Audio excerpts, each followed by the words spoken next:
So I'm very honored and delighted to be here. Thank you all for coming. If it's okay, I'll just speak right in front of the podium so that I can interact better. So anyway, I'll talk today about sort of the history of photovoltaics, where we are with the photovoltaics field, and ways in which we can move forward with this new technology. First, I wanted to start with a little history on where I work. I work at the National Renewable Energy Lab in Golden, Colorado. It's one of the national laboratories that is funded by the Department of Energy.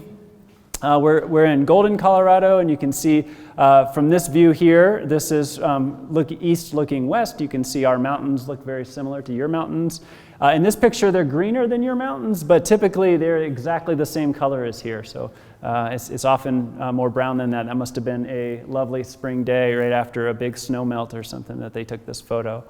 And then this photo looks right in on the building that I work in, which is a solar energy research facility called the SURF.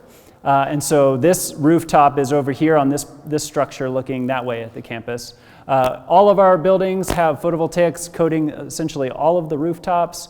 This is one of the most efficient office buildings that was built in the United States when it was constructed.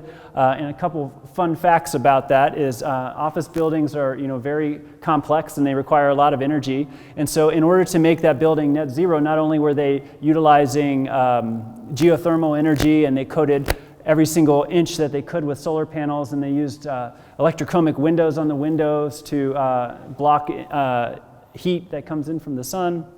But we had to build this whole parking structure to coat it with solar panels too, to offset this. So we count these as the same building even though they're separated by a road. And then secondly, we had to locate the cafeteria outside of that building because cooking requires a lot of energy. And so in order to make that building net zero, we couldn't have a cafeteria in it. So anyway, it's a major problem. And so, from that, we need better solutions and ways to more effectively use energy and have more efficiency in all the processes that we do, from running a lab to just cooking lunches.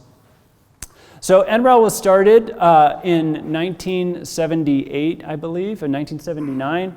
It was originally called SERI, Solar Energy Research Institute. And this is President Jimmy Carter, who is breaking ground on NREL's campus right as it was being developed. And some of our past lab directors, this is Dennis Hayes. He founded Earth Day. Maybe you're familiar with Earth Day. Anyway, he was a former director of NREL at the time. And going back to Jimmy Carter, I wanted to just point this out because this has been in the news lately, and I find it pretty interesting. This is the day before I was born, June 20, 1979. I was born on June 21st, 1979. Jimmy Carter installed solar panels on the roof of the White House, and this was a really big deal back in the day, and not only was it way before its time, it was really famous because the next administration removed them because they were ugly. So thinking of solar panels where we are today and going back 43 years or so, it's pretty fascinating how times can change and how various things can happen. And almost half a century ago, you can see this old man shaking hands with Jimmy Carter. Who knows who that is? Yeah, it's President Biden. This is like 43 years ago. That's what he looked like. Anyway, but those weren't the first type of solar panels, and those weren't actually the solar panels that I'm going to talk about. Those were really just heat collectors, and all they did was heat up water. So in 1979, that's what was used as a solar panel. It was really just a heat collector to heat water. The solar panels that I'm talking about are photovoltaics, solar photovoltaics, that they take the sunlight and they make electricity. This isn't a very new technology. In fact, in 1884, there was a building in New York City that built these panels to generate electricity. These were a very different system. This was selenium with a thin layer of gold on it, and it was noticed that if you take selenium, you put it on a substrate of some sort, you put a thin layer of gold on it, it can generate some voltage. And so someone had the idea, let's make large areas of these things and see if we can get a large voltage generated from this. And then this technology just sort of was very stagnant for the next 70 years or so. And then in 1954, there was a big discovery. This is at Bell Labs, I believe. And what they did was doped silicon for the first time. And so you take silicon and you can dope it in one way to have more electrons on one side, and you can dope it on the other side to have less electrons, which we call holes. You can make a p-n junction, and that's what drives charges outside of the solar cell. So in 1954, this was demonstrated, and it was much more efficient, going from 1% efficient to like 5% efficient solar cells. And then less than 5 years later, they were deployed in the first satellite. So this is called the Vanguard 1. It was made by NASA and launched into space in 1958, I believe. And so just think about only for 4 years from when it was really invented to actually being flown in space. And so this was really the first application that was really interested in photovoltaics, because there are no other power sources that you can send to space. I mean, there's nothing else to capture. The one thing that's there is that the sun is very bright. So the way they designed it was they had no control over the satellite. They just put different solar cells on the different facets. So hopefully at some point something is always pointed at the sun, and these are the little facets that are generating electricity. And this worked in space for about 5 or 6 years, I believe, that they were getting some kind of information out of it. And then I guess it ceased working, but it is still floating around space with 700,000 other objects. It's still being tracked. You can actually go look at where it is in space. It's pretty fascinating. Space is rapidly advancing. So as of 2022, last year, the total number of satellites in all of history that have been launched is 12,500. But Starlink, OneWeb, Amazon, and other companies are planning to launch 100,000 satellites in the next 3 to 5 years to sort of take over the telecom market. So they basically want all cell phones to work through satellites. And if that's the case, then there's going to be a tremendous amount of space junk flying around. And there's new opportunities for developing lower cost photovoltaics. Typically when we send photovoltaics to Mars or something, it almost doesn't matter how much it costs to manufacture, because the mission of getting that all the way to the surface of Mars overwhelms the cost of the production. But if we are talking about 100,000 satellites, and each one of those satellites needs enough power so then it's a very different case. So anyway, I just wanted to say that the lead of photovoltaics up until this point has really been through space markets, and so but obviously it's a great technology for terrestrial application too. So we started on this, and the vision of the future may be something like this, where this is a drawing or some kind of representation of an enormous field of solar panels, which is slated to be deployed in northern Australia for the act of being able to transport electricity over long distances. So they want to basically use this land space and be able to send the electricity to other parts of the world. And then in that case, we can have more of a or less distributed generation system, where we can just generate lots of electricity and utilize it in places where it's not quite as sunny. So a little bit of the growth of photovoltaics. This just shows what we call the capacity. So this is the total capacity of installed photovoltaics.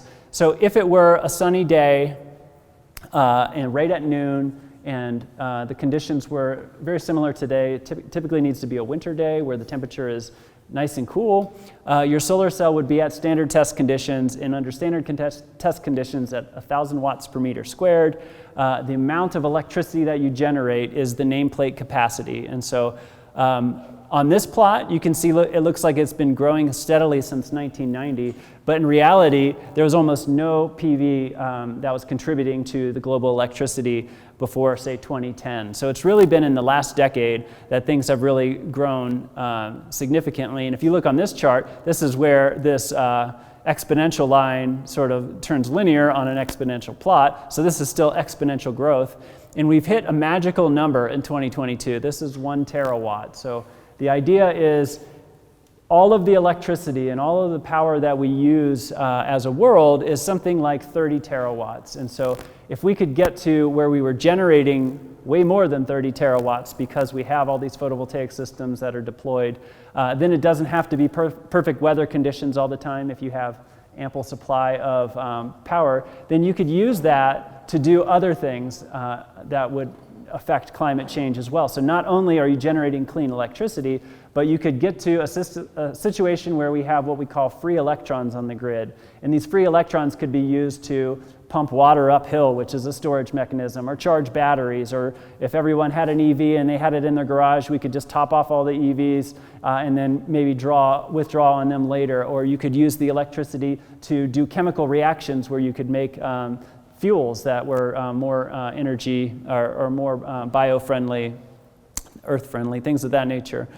So we're at something like 1/30 of the power, which isn't bad. That's about 5–10% of the power generation. If this curve were to continue, it won't take us really that long to get there. But the big problem is this is exponential growth, and we still need to be producing new power plants, and those new power plants need to be producing solar panels at a much faster rate than we have been in the past. If this were to just continue with the existing manufacturing that we have here, this would really curtail, and so we still need to amplify it, even though on this chart it looks like we're 1/30 of the way there. Okay, so this is a chart that I created when we wrote this paper in 2014, and the reason I want to use it today is because it's so obsolete. It makes it really interesting. So this shows the cost of photovoltaic modules on this axis and the power conversion efficiency on this axis. So the power conversion efficiency is sunlight shines on your panel, and the more efficient it is, the more power you're going to get out at some small size. And then the module cost is how much it costs to buy or install the module. And so current day technologies in 2014 is shown in this blob right here. And so the idea is you can do two things to make electricity cheaper. Really what you want to do is cross these dotted lines. These dotted lines that we have shown here are a reduction in the cost of electricity. So this is 30 cents per kilowatt hour. This is 10 cents per kilowatt hour. This one is 5 cents per kilowatt hour. So the average rate of electricity in 2014 was 9 cents per kilowatt hour. But nowadays, in California, it's 30, and nationally, it's 23 cents a kilowatt hour. So not only do we need to find ways to make, have we been fighting with ways to make solar energy cheaper, the cost of electricity has gone up in other regards, so that basically gives us more room. It makes photovoltaics all of a sudden cheaper than other fossil fuel-based power sources. So there's two ways to basically improve upon this. Still, we want to get better. One way is to make the cost cheaper. If you make the module cost cheaper, you'll cross more of these dotted lines.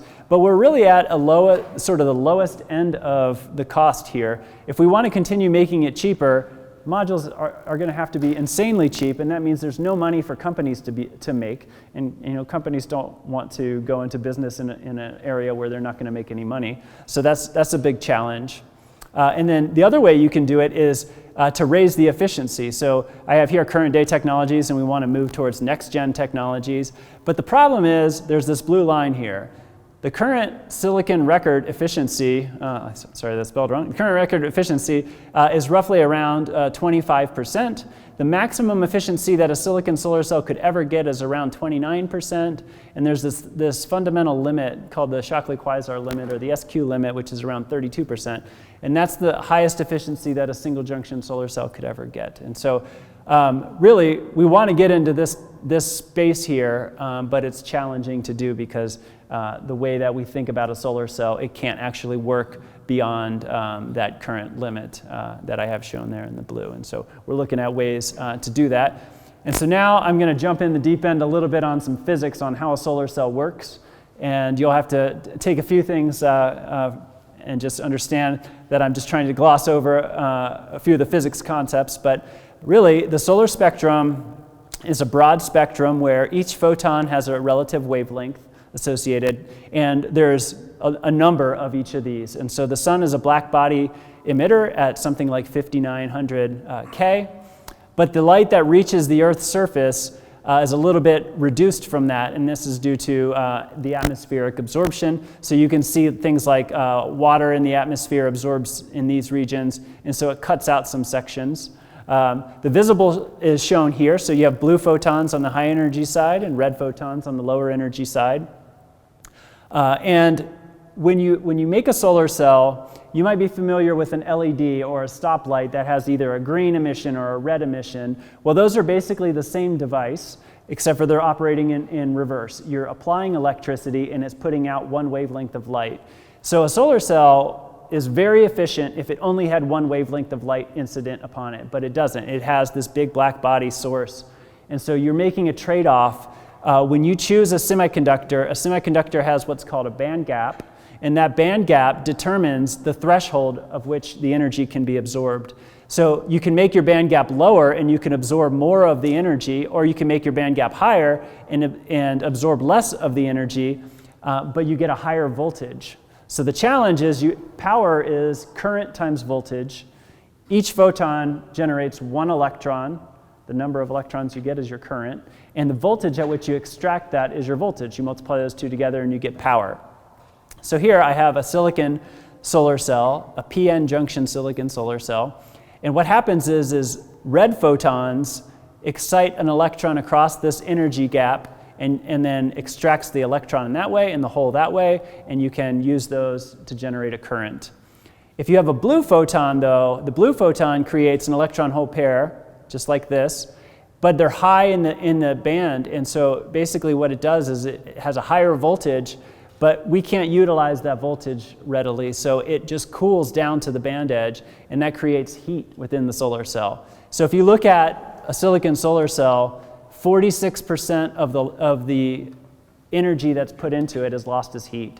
So that's the biggest problem. If you take any single semiconductor system, you have to optimize for this, and you're never going to do better than losing 50% of that energy to heat for a single junction solar cell. So there are a couple approaches to figure out ways to utilize that energy more efficiently, and a lot of them are really at the cutting edge of science right now. So a typical silicon solar cell I have shown here, single layer silicon solar cell is shown here. You can take the solar spectrum and divide it into two, and that's what we call a bilayer solar cell, and you can convert some of the photons at higher voltage and the other photons at lower voltage, and then you add those together. You could get fancy and make that 3 layers, 4 layers, 5 layers, or an infinite stack, and as you do each time, the potential total efficiency that you could get out of your solar cell increases. And then there's this area, which are called third generation concepts, which are a little bit off the deep end in terms of fun physics. But what you can do is use one photon of light and you can convert it into 2 electrons. This involves things like quantum physics, and we can do that in solar cells, and we've demonstrated that. And so with this type of solar cell, you can get an efficiency up to 45%. We've made solar cells like that, but currently they're only at about 3 to 4% efficient, so they have a long, long way to go till they're better than a silicon solar cell. There's other ideas like an intermediate band gap, you can up-convert light, or there's this concept of a hot carrier solar cell, which no one knows how to build yet, but if you had the way to extract the charges right at the energy that they're generated before they had the time to cool and generate heat within the solar cell, you could make something called a hot carrier solar cell, and you'll notice that this is very similar to the efficiency of this. So there's all these concepts. These are practical concepts, and these are futuristic concepts. And so, it's worth working on all of them because breakthroughs do happen, and there's a lot of potential for making things work with a breakthrough. And just to demonstrate that, I want to show you this really complex chart. This is the NREL Best Cell Efficiency Chart. This is a encyclopedia of every photovoltaic technology that has been published on Wikipedia. You can find it on Wikipedia if you just go to solar cell, and you look on you can see basically at each year the record efficiency of each technology as they increase are collected in this chart. And so there's a couple points I want to make about this chart. One of them is that there's a lot of activity, especially in these recent years. You can see all of these points have a little name associated with it, so whoever has done that advancement. So there's a lot of activity going on here. It just shows how much excitement there is in the field and how much energy there is to work on this concept.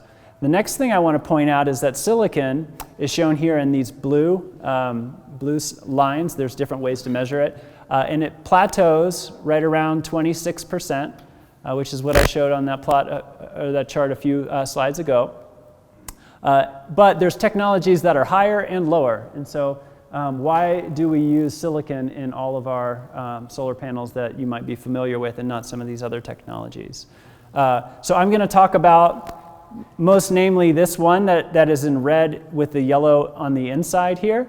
The reason that I'm interested in this one is because it's only a couple years old. It was invented in 2010 or so. The first record efficiency was measured in 2014, and it was at like 14%, and it has very quickly caught up and matched silicon's efficiency, but it can do so at a much lower cost, but it has some other challenges associated with it too. The other thing I want to mention is that you can take this technology and put it on top of silicon, and you get this red triangle with a blue infill, and this has greatly surpassed silicon, 32.9%, which is about a 50% improvement over current technologies. And so that's the area that I'm going to talk about today, and we do a lot of work on at NREL. So I'm not going to talk too much about these technologies, but I do want to show those are the world's highest efficiency solar cells. This is one that has 6 junctions put together. It was made at NREL. It is 39.2% under one sun. Or if you could take the sun and concentrate it with a whole bunch of mirrors, you could get 47.1% at 143 times concentration of the solar intensity. So why do we not use these solar cells on rooftops? It's because their cost is so large. So a 3-layer cell, which would only have sort of half of this stack, it costs about $10,000 a meter. So it's basically impractical to ever make a solar cell. And you'll notice that these cells have 140 layers to make a 6-junction cell, so they're very complex. And then secondly, they have to be perfect. They require chemical growth processes where every single atom is exactly in the right place. And so with that perfect semiconductor, you get a really fantastic solar cell. So what I want to do is take this great design and see what we can learn from that, and how can we do it in a more realistic, scalable, manufacturable way with lower cost semiconductors. And so that brings us to this field of perovskites. So perovskites are they are not a solar cell. They are simply a crystal structure. They have 3 components to them. They have 2 positive cations and 1 negatively charged anion. And they arrange themselves in this crystal structure. So you have a positively charged in the middle of this octahedra with 6 anions around it, and then you have another positively charged cation that space these octahedra apart from each other. And this structure is used in a lot of materials. There's over 4,000 perovskites that are known. Like some of the most common are calcium titanate or strontium titanate. So in this case, calcium would be in the center here, titanium would be this gray atom, and then these oxygen would be around that. And so if you take a large crystal of that and you divide it by the number of atoms, you'll get this structure, which we call A, B, X3, where you have 3 oxygens to the number of A's and B's. Okay. So perovskites have been known for a long time, and they're ceramics, and they're used in a lot of different applications. But in 2009, someone took a specific type of this perovskite, a lead halide version. So we have lead here, and then these were halides instead of oxygens, and demonstrated a solar cell which didn't get any attention for a couple years, and this result just stayed stagnant for a few years. And then a couple years later, somebody followed up on it and confirmed it. And then there was another paper, and then it totally snowballed, and now this is one of the most heavily researched topics in all of material science. I think there have been over 50,000, or I've heard even 100,000 papers that have been published in the last 10 years or so. So there are 1,000 types of perovskites. Lead halide perovskites have been known for a long time, but they were rediscovered in 2011 when someone applied them to a photovoltaic application.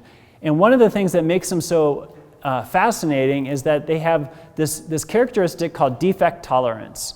That basically means you can make them into a perovskite, you can have defects in this material and they still have fantastic properties like a high quality semiconductor. So with that concept, it allows people to make them in really low cost ways. And so here I'm showing one example. This is how we make solar cells in the lab. We basically take lead, iodine, and organic cations and dissolve them in a solvent like DMSO, which is like a common solvent used to give people medicine and things of that nature. It goes through your skin. And we basically lay it on top of a substrate and we press play, and then the substrate spins around real fast, and it basically causes it to spread out over the substrate, and then all the solvent evaporates and you're left with a black film. So it changes from this yellow solution to crystallization into the perovskite crystal in this black phase. And then we put contacts on it so that we can get both the electrons and the holes out of the device, and that's how you make one of these solar cells. So with this concept of being able to just coat it onto a surface, we've made solar cells that we can paint in our lab, where you just take this paint and you just paint it on, and there's a light shining on it, and as soon as the solvent dries, it produces a voltage. And there's a lot of industries that are very similar. One industry that's really similar to perovskites is photographic film. So photographic film is using silver halides, much like lead halides, so they use the same solvents. They coat them on, if anyone here remembers what film is, it's this like plastic substrate, that they coat them on this plastic substrate, and it's photosensitive, so you do everything in the dark, so they're very responsive to light. That's the silver halide system, which is a little bit different than the lead halides. But then they dry and they crystallize, and you can, think about all of those facilities that are in New York and the Kodak facility that are not being used because no one buys film anymore.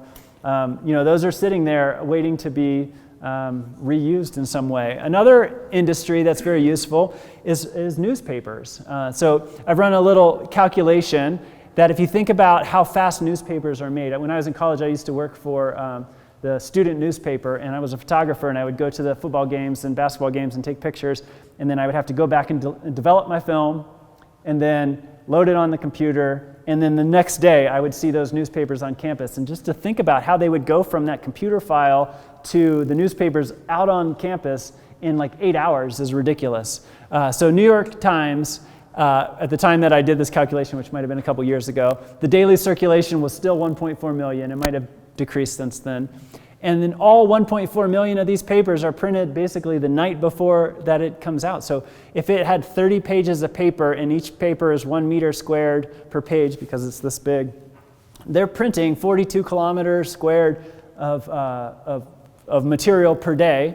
And if you were to think of that as being a solar panel, and it were 20% efficient, you would get like 8 gigawatts per day. These are the numbers that we really want to be thinking about when we're trying to get to 30 terawatts and wanting to get there fast. And so you could then essentially make these solar cells where they're needed. You don't have to have, they could be made with lightweight materials and very fast processing. So this is sort of like the dream. We've been working towards solution process photovoltaics that are easy to manufacture, that are cheap, and then maybe they don't have to last 50 years on your rooftop. I think of this analogy where we don't buy the cheapest anything else. We don't buy the cheapest clothes. We don't buy the cheapest food. We don't buy the cheapest car you can possibly afford. But we do want to buy the cheapest solar panel that you can afford. But there should be the way for various companies to make lots of money, and we don't have to follow that same analogy. But these would be cheap anyway. But maybe they could be replaceable. Okay, so what I want to next talk about is how has this semiconductor system escaped us for so long? So as I mentioned, it's been known for a long, long time. People have been studying photovoltaics for a long, long time. If you look in roughly 2009, I was making the transition from my postdoc to a staff scientist position, and one of the scientists who was working right behind me was Cyrus Wadia at Berkeley, and he did this really in-depth analysis on what are all the known reserves of different elements that we have in the Earth's crust, and what semiconductors do we know about that if you were to take those reserves and make them all into solar panels, how much energy could you get? And so you see sort of here two different spikes for each one of these semiconductors. One of them is the total known global supply of that atom, and then the other is the yearly mined amount of that. So each one of these is a semiconductor, and each one of them has its own band gap. And if you were to look at all of them and total them up, silicon appears really high on this chart, but it's really only in the middle. There's one that's way on the end here, which is iron pyrite, so which is iron disulfide. It has a band gap of around 1 eV, which is just the same as silicon.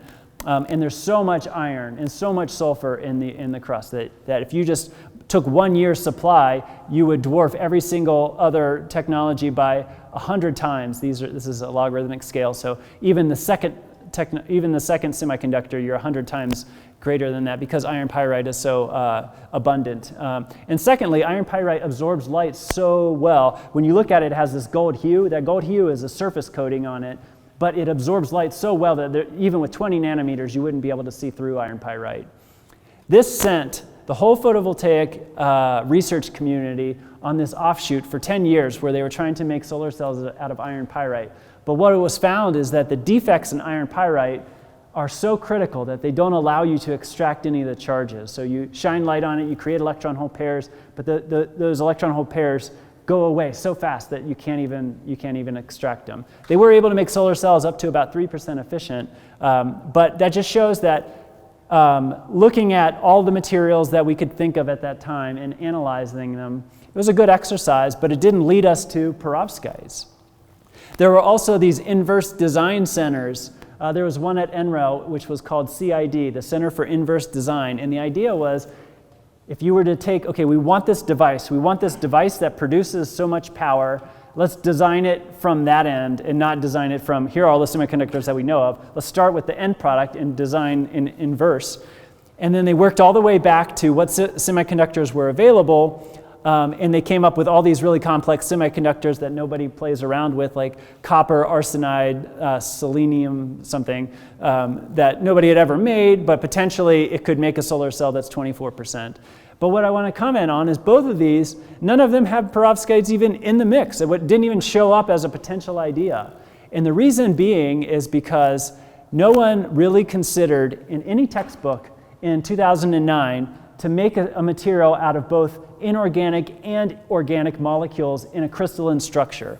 So if you look at lead iodide as the inorganic octahedra here, and you try to figure out what cation you would put inside there to keep it into this octahedral shape, basically what we get is this plot here, which shows when you're in the middle of the purple, you're good. You have the right size cation. If you have a larger cation, it changes into this hexagonal face sharing octahedral state, and if your cation is too small, it's in this orthorhombic edge sharing state. So if we look at all the elements on the periodic chart, the largest 1+ cation that we can find is cesium. And so cesium is right on the edge of this chart where it's kind of a perovskite, but it changes into this orthorhombic phase. It's a little bit problematic. The one that works really well is methylammonium. Another one is hydrazinium. Hydrazine is explosive. It's used as rocket fuel.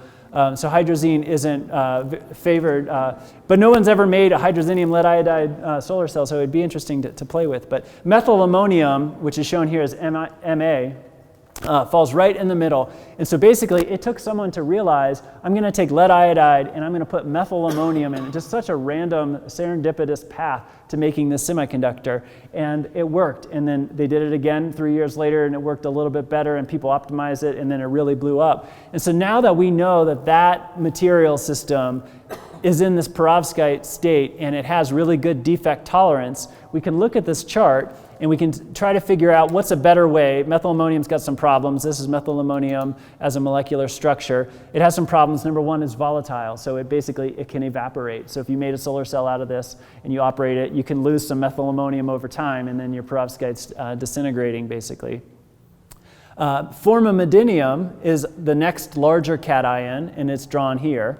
And so it's slightly larger, but it's also right at the boundary here. So if you made a solar cell out of formamidinium, it will change into this hexagonal phase. And as I mentioned, cesium is okay, but it's right on the border here. So what we then figured out to do is you could take cesium, which doesn't evaporate, formamidinium, which doesn't evaporate, and alloy those two together, and you get something that is right at the same A-site radius as methyl ammonium. You can even add all three of them together, and so you get cesium, Ma, Fa, lead iodide, and people also use bromide on the X site too. So the problem is if you try to tell somebody I work on solar cells and they say, what kind of solar cells do you work on? You say, oh, they're cesium, Ma, Fa, lead iodide, bromide solar cells. No one knows what you're talking about. So everyone just calls them perovskites.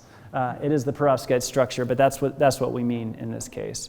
So now that we know that this structure works and we can mix all those together, we can make semiconductors that nobody had ever imagined before. And so this is a cross-sectional scanning electron microscopy image of what a solar cell typically looks like. This is a solar cell that has that complex structure in the middle that I just described. And what you'll notice is it looks terrible in this picture, right? It's got these little cracks that form in it. It's got regions that charge up brightly under the scanning electron microscope. And so what that shows is this solar cell behaves really well. It's a 20% solar cell, which is really good. It just shows that they can tolerate massive amounts of defects in the structure. And so it's really different than any other semiconductor that we've played with in the past. So to make a fully working solar cell, it's not just one layer. You have to, we typically process this on glass. Then on top of the glass, we put a transparent conductor, indium tin oxide, which is used in a lot of like TV industry, touch screen applications and things of that nature. On top of that, we put a very thin layer of tin oxide, which you can't see in the SEM because it's so thin. Then this region right here, which is about 500 nanometers thick, is the perovskite. On top of that, we put some material which can take the positively charged carriers out through the top, and then some kind of metal on the top. And these are just prototypical layers. There's a lot of research in this field, as I mentioned, 50,000 to 100,000 papers, where people basically just play around with all these materials. They say, okay, I don't like tin oxide, I'm going to use titanium, or I'm going to use alumina, or maybe instead of gold on the top, I want to use a different electrode, I want to use copper and see how that reacts. People use silver here, but one thing that's been found is that the halides like to migrate through and turn that into silver halide, so that becomes somewhat of a problem. People use organic molecules here, but some people don't like putting those organics there, so they change it into C60 or carbon layers, which can extract the electrons. You can swap these two layers around. So basically you can make two types of solar cells, a PIN or an NIP, which is what we call them. And that depends on which layer is on the glass side, because this is glass and this is a metal. So the light comes in through the glass into the solar cell. And what's unique about this is we've processed this with solution processing, so the layer that we put on top of it, it has to not dissolve the perovskite. So you can switch it around, and that gives you processing advantages. So this is basically just an anatomy of a perovskite solar cell. And now I want to show where we can take this into new areas. And so one thing that we learned from that very efficient multi-junction solar cell, that 6-layer solar cell, is that we can make perovskite multi-junction solar cells. Here we have a wide band gap perovskite, so this one absorbs the bluer photons, and then we have a narrow band gap perovskite on top of it. This one absorbs the redder photons. And so you can see those two layers here.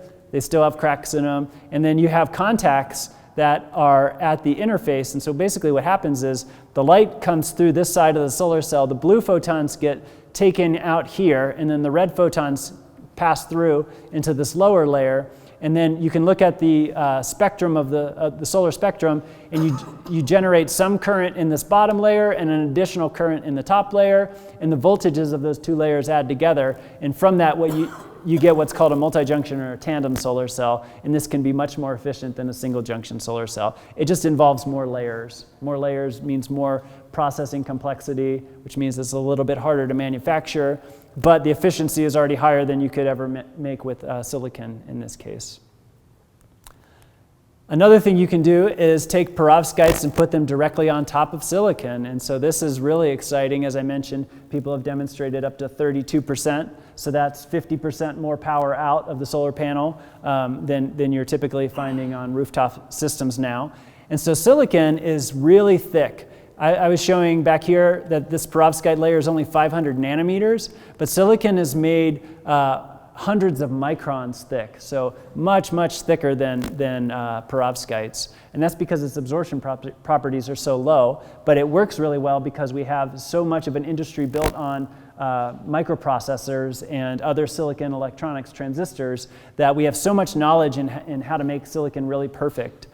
And one of the things that we do to silicon to make it work better is to make this really textured surface. The surface basically scatters the IR light. The IR light then goes through at an oblique angle, whereas other light might come straight through. Some light scatters, and that gives you a longer optical path to collect those photons. But one of the challenges of making perovskites on top of silicon is that now you have these big pyramids, and you have to coat it with a really thin perovskite layer on top of it. So this is a very hot topic of research, and as I mentioned, people have made solar cells that are about 33% efficient using this.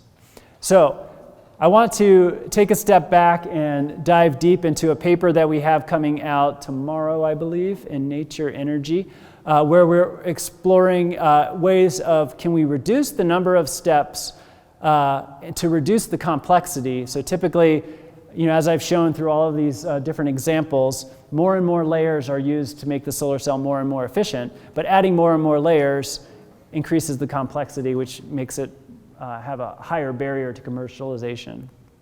Okay, so now I'm going to get into some specific science of the perovskite layers.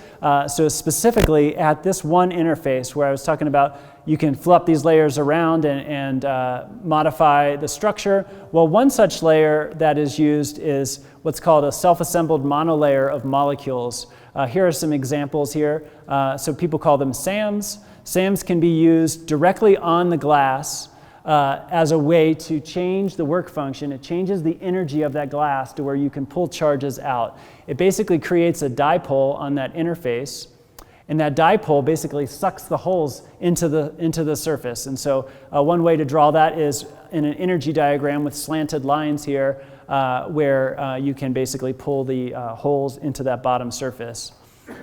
Here are some examples of self-assembled monolayer molecules. They typically have a binding group, and then they have a aromatic group on the back end. This would interface with the perovskite, and this group binds specifically to the substrate. So in this case, it binds to metal ions in the ITO layer.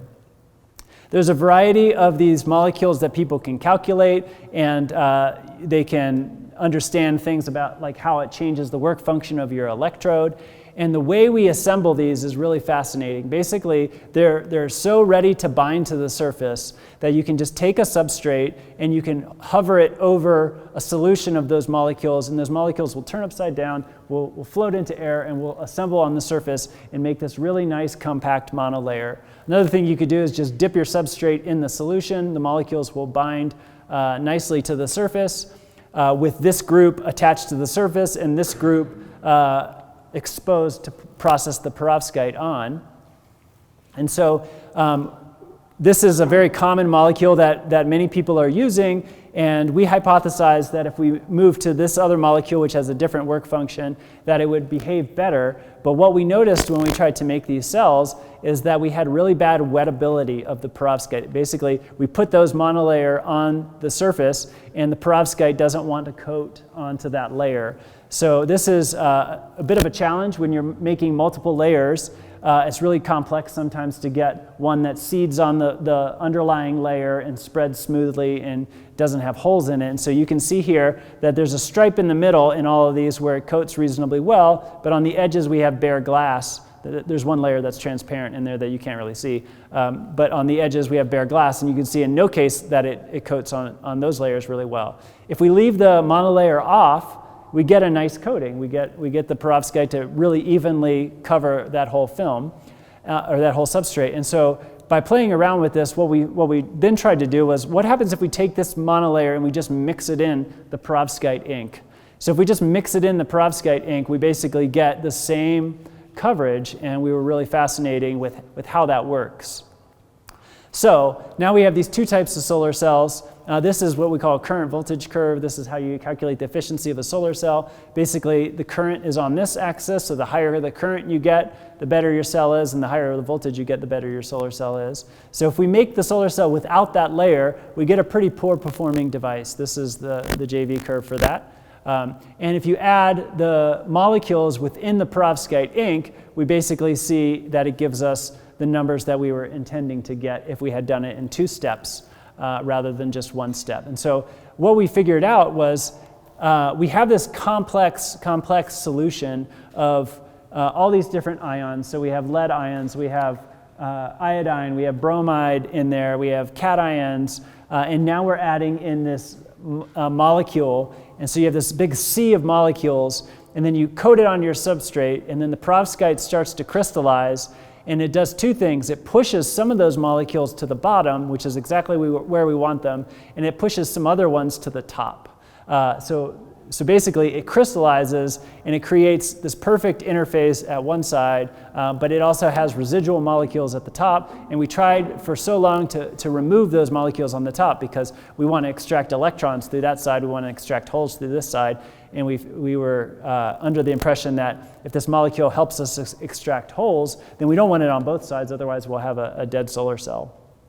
So then we took this layer and we study it with this technique called TOF SIMS, where they drill through the solar cell and they measure the elements that come off of the solar cell with a mass spectrometer. And what they can see in this case is, if you look at the green trace here, this is a phosphorus atom. The phosphorus atom is just this one blue atom that's in these molecules. It's the phosphorus head group. And what we see is that as we drill through the solar cell, we get the metal layer first, and then we get this carbon layer. And in that carbon layer, we have a phosphorus peak, and then we get noise or nothing, and then at the bottom we have another phosphorus peak. So that basically shows us that we have some of the layers on the bottom and some of the layers on the top. And so we were trying to figure out what it takes to get rid of that top layer. And so then we realized we can take the top layer, we can basically process a perovskite solar cell that does not have the molecules in there, and of course we see no phosphorus. If we put the molecules in there, we see phosphorus at the bottom and at the top, just as I showed previously. But we can wash the perovskite off by just dipping it back in that solvent that we used to coat it, and it washes off the perovskite. And then if we put another perovskite down without the molecule in it, it only leaves them at the bottom because this perovskite doesn't have that molecule in it, and it doesn't have it at the top. So then, in ways to optimize this solar cell, we played around with the density or the concentration of that molecule in the solution. If we add none, we get this poor performing curve. If we add more, we get all this good solar cells, like in this good range. And if we add too much, we have one that is behaving improperly. So it was really baffling how a solar cell with or without this layer was behaving the same, until we realized that in our solar cells, both of the dipoles are pointing in the same direction. And so basically, it allowed us to basically duplicate 2 of the layers in the solar cell, and then even a 3rd layer in the solar cell with just one coating scheme. So basically, we put this layer down, which takes the place of one of the layers, the perovskite, which is processed with it, another layer, which is processed on the back end. So basically, we can process 2 to 3 simultaneous layers in one coating structure. So that's one way to simplify the device manufacturing process. And then to try to understand how general this concept is. Did it work only with that perovskite structure, or does it work only with that molecule? We tried it with different molecules, one that had a different functional group. This is a carboxylic acid instead of a phosphonic acid head group. We tried it with another molecule that's like the first molecule. It has the phosphonic acid, but instead of a carbazole core back here, we have one with a sulfur in the back that would behave very differently. We also tried it using all these different perovskite compositions, and it works in all those different cases. We tried it using various different solvents. So the typical solvents that are used in perovskites are DMF and DMSO, but people don't like DMF because it has environmental concerns. And so the idea is that if you want to make this in a large scale using manufacturing, you need to use green solvents. And so there's a green solvent solution, which is ethanol, which is typically a less efficient solar cell, but we tried it with ethanol, and that works reasonably well. And we can even do it not only using spin coating, but we can use blade coating, which is a method where you just smear the ink all over the surface and let it dry rather than spinning it on a small scale, which you can't do with manufacturing. So this concept is general, and we're very excited about it. But now I want to take a little step back and talk about, okay, if we can make better solar cells, how do they compare to existing solar cells? And so some more practical aspects are, one of the things that is characterized in solar cells is their temperature coefficient. So typically we make solar cells to work in room temperature at the best efficiency possible, but under operating conditions, some solar cells, as it's out in the field, especially here in Nevada, it gets really hot. So if it's hot outside, if it's 100 degrees Fahrenheit, that's like 40 degrees Celsius, but the solar cell is sitting at 70 degrees Celsius, and so that becomes a big problem. You'll see in some solar cells, we're finding that as you go to higher temperature, the efficiency starts to drop off. If we make the same type of solar cell that's just a slightly different concoction, what we find is the opposite to be true, that at the high temperature, it works pretty well, but if you go to low temperature, it then begins to taper off. So this is an area where just trying to understand how we design the solar cell, how it behaves across the whole spectrum is very important. So here's one comparison that we did. If you take a 17.9% perovskite solar cell, we chose that number because we had one right here. So this one was 17.9%. And you compare it to a silicon solar cell, which has a stated efficiency of 20.4%, which is very typical to a module that you would buy now. The highest efficiency modules you can buy are about 22 to 24%, but most industrial scale silicon modules are around 20%. If you compared the temperature and the solar intensity in many different cities across the United States, what we find here in this case is because the temperature is changing, utilizing a better temperature coefficient, you can get the same power out of a lower efficiency panel just because it has a better temperature coefficient than you can get out of existing technology. So what that shows is that if we can make perovskite solar cells more efficient than silicon, which we know we can make them as perovskite silicon tandems, which are even more efficient, you can look at the temperature coefficient and you can find ways to optimize that temperature coefficient and get higher power output, which is really the ultimate goal. It's not really about what the efficiency is under standard test conditions. It's about how much energy you can generate in a given location, in a given spot, under various weather conditions and so forth. So I want to talk a little bit about some more futuristic ideas, where we're going with perovskites. We're very interested in the space applications. As I alluded to at the beginning, perovskites are really low cost. They have really high specific power. Specific power is the weight, is divided by the weight, so it's the power per kilogram of weight. So for sending something into space, you want the lightest product possible. You can make it in flexible packaging, and as I mentioned, it's very defect tolerant, so that shows that it has the potential to be very radiation tolerant as well. And NASA has a project where they want to be able to manufacture these panels on the moon. You just send the ingredients that you're going to need to the moon. There's no water to worry about. You have different environment. Basically, you're working in vacuum, which is very nice for manufacturing purposes. It could be a new area to explore our universe. We have solar cells that are on the side of the International Space Station right now through this project called MISSE, which is Materials on the International Space Station Experiments. We've launched those into space, and then Caltech built this device holder, and we have some other solar cells which are on a satellite right now, which are beaming down data on how they're working in space. And so that's a project that I'm personally involved in and very interested, but it's slightly different than the overall concept of climate change and PV as a general concept that I was talking about today. So one last thing that I want to end with is that perovskite semiconductors were really rediscovered for photovoltaics, but if they're a really good optical material for photovoltaics, then they have to have other properties and other applications that could be really useful. And there are companies that are making these really amazing X-ray detectors.